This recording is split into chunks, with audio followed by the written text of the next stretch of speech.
You have to be brave and you have to love music. You have to love it. If you don't love it, it will drive you insane. This industry will drive you absolutely insane.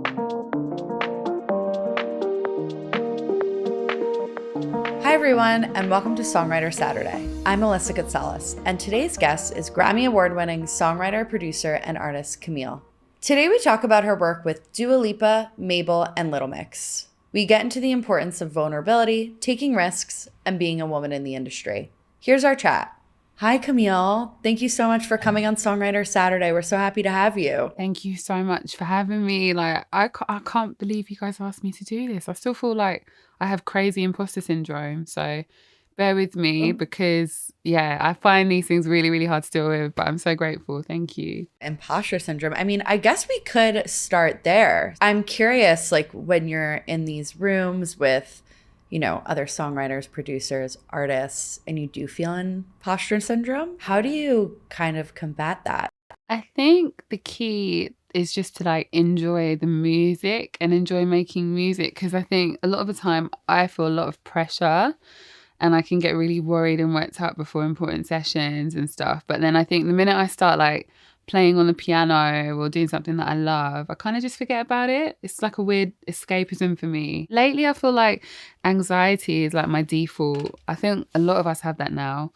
I'm just always anxious, so much more than I used to be. So I think the key for me has been music, especially over lockdown, and kind of remembering who I am through music. And it's really saved me from my anxiety for sure. Yeah, I love that. I do want to, bring this kind of back to the beginning. I know you have a background in finance, which I'm so curious how you went from, working in finance to being you know what, I want to be a songwriter or producer and work in music. Oh my gosh. Well, when I was at university, I studied economics and I was kind of really into finance. I'd worked in a lot of banks from a young age, and I just thought, let me just get into stockbroking and see how that takes me. But I went that route because I thought that was the safest route for me at the time, but I just really didn't like it. And I used to hang around in these studios all the time. And one day I just literally walked out of my job and I didn't tell my parents, and I got in so much trouble. I remember they were like, what are you doing with your life? What are you doing? But I think it was the right thing for me. I knew I wanted to do music and I knew I wanted to be in the music industry. And I just went from there, and I had to literally work hard every day to prove to them that I could do it. So I was really lucky when the first song I wrote went to #1. That was a massive deal where they were kind of like, oh, okay, you can do this music. Okay, cool. You can do this for a while. I was really lucky. That doesn't happen every day. So I'm not here saying to you guys or to anyone out there to quit your job and go and do music. I'm just saying it's so important to follow what you love. That's what it taught me, because I loved it so much that I worked really hard at it. The first song that went to #1 was What About Us, right? By the Saturdays. Yeah. I'm curious how that came about, how you made that connection. It was actually done kind of through my manager and through their A&R at the time, who's Jordan J, such a good friend of mine. They kind of I think my manager pitched the song into him actually and played it to him in a meeting maybe, I think. And Jordan really liked it. And from there, me and Jordan started working a lot more together. I wrote some more songs for the Saturdays, but What About Us just kind of went off on its own life, basically. It was crazy. I didn't expect them to have the Sean Paul feature that happened. And it was their only #1 records. I think for all of us, it was a really special moment. But it was just a classic pitch the song to the A&R and see how it goes, and it just went from there. Oh my gosh, amazing. When you first heard it on the radio, did you freak out? I lost my life. I remember being in the car with my sister. We were driving, and I remember the first time I actually managed to hear it was when it was announced as #1 on Capitol. And I just was thinking, what is this? Is this what it means to be a songwriter? Not knowing, obviously, being a songwriter is a very, very hard career to follow. It doesn't usually go like that. But for me, I just had this massive, rush of joy. And I just associate that with writing songs now, because that's what I've had from the beginning. I've been really lucky to have that emotion with it. But it was just incredible feeling. Don't Call Me Up is my ultimate girls' night out anthem. Woo!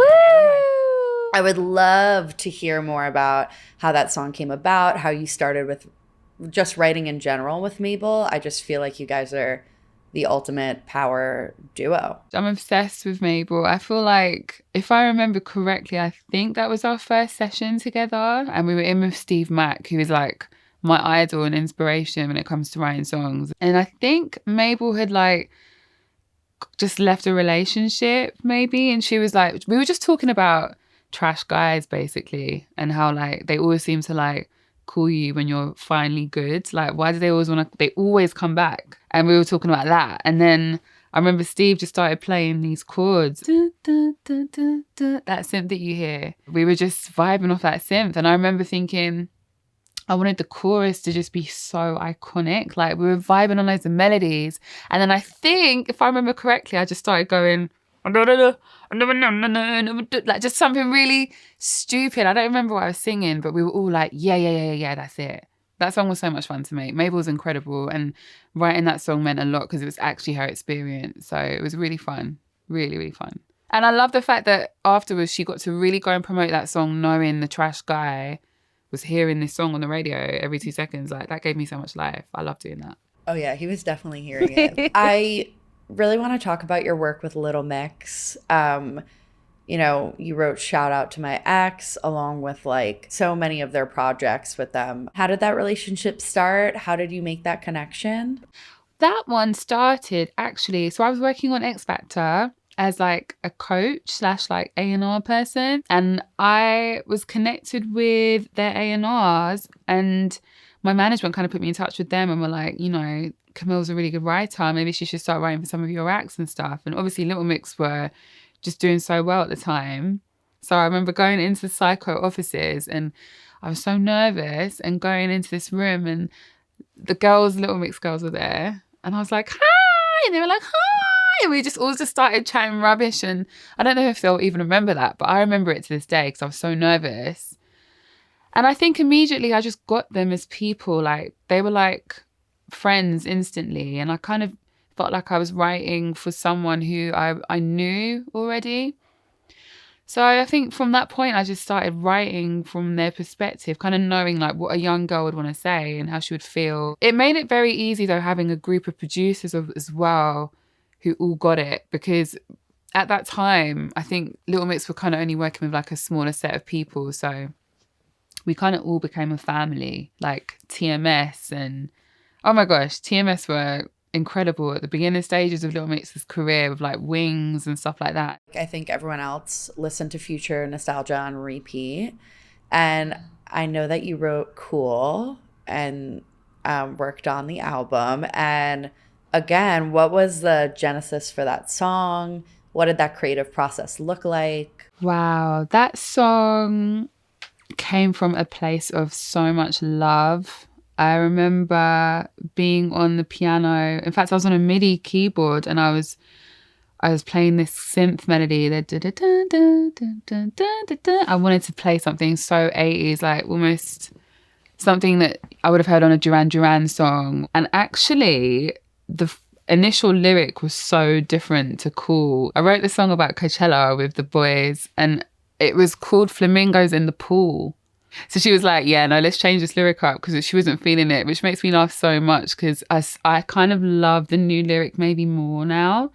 But it started off so differently, that song. And I'm so glad people love it. And watching her perform it on tour gave me so much life. She's absolutely incredible. And yeah, I was just so honoured to be part of that album.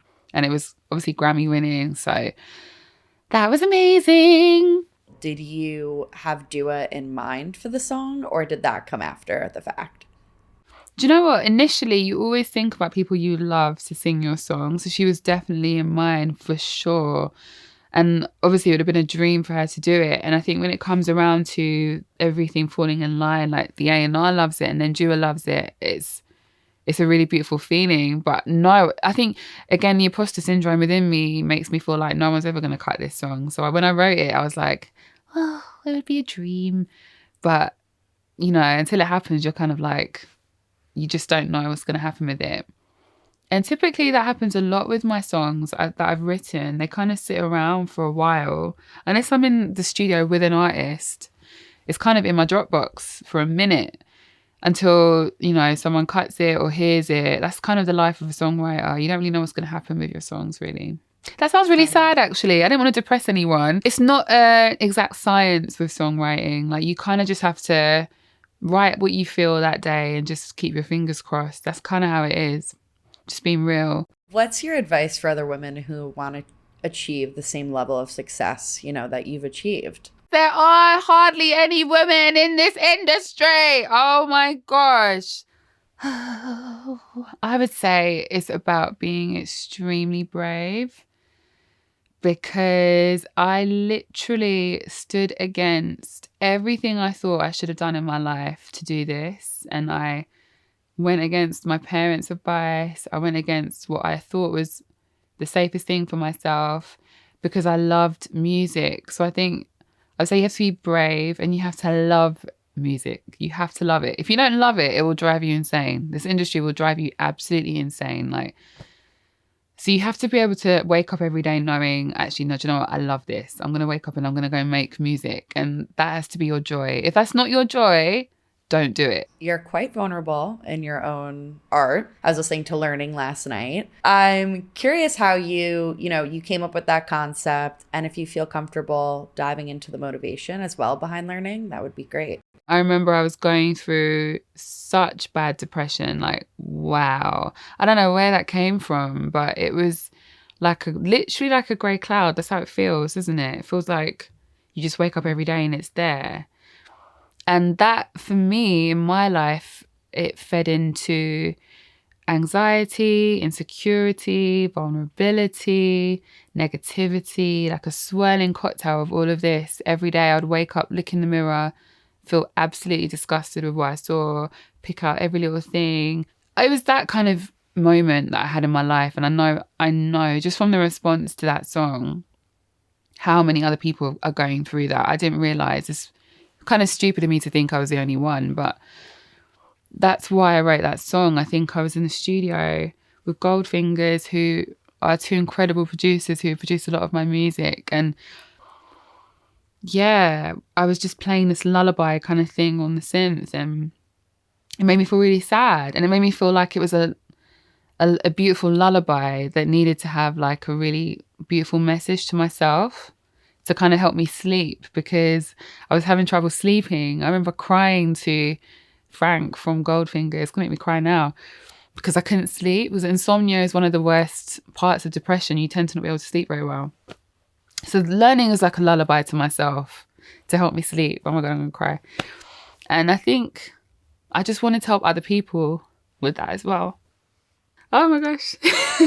Sorry. No, don't be sorry. That's amazing. This is something that a lot of people go through. And just by writing a song, you've really been able to, touch them in a certain light, which is super empowering. So thank you. Oh my gosh. Thank you. I'm a mess.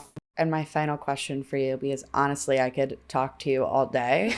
If you could go back to the beginning of your career and give yourself one piece of advice, what would it be? One piece of advice I would have given to myself is to know how incredible I was as a Black woman, and to not have ever doubted that and thought that I couldn't be an artist, because at the time I wanted to be an artist. Everyone was telling me that it wouldn't work, and I definitely think that was down to me being a Black female in the UK. So I would have told myself then that I was beautiful, incredible and amazing, and that I was destined for greatness. I would have told myself that from day one. And then the second thing I would tell myself would probably be, well done for trusting your judgment on leaving your old job. Because only I would have known how scary that was, and I still did it. So I would have said well done to myself and to keep going. Yeah. I absolutely love it. Thank you so much for being a part of Songwriter Saturday. This was amazing. Thank you for having me. This has been an honor. Like, you guys are just the best. So thank you so much for having me.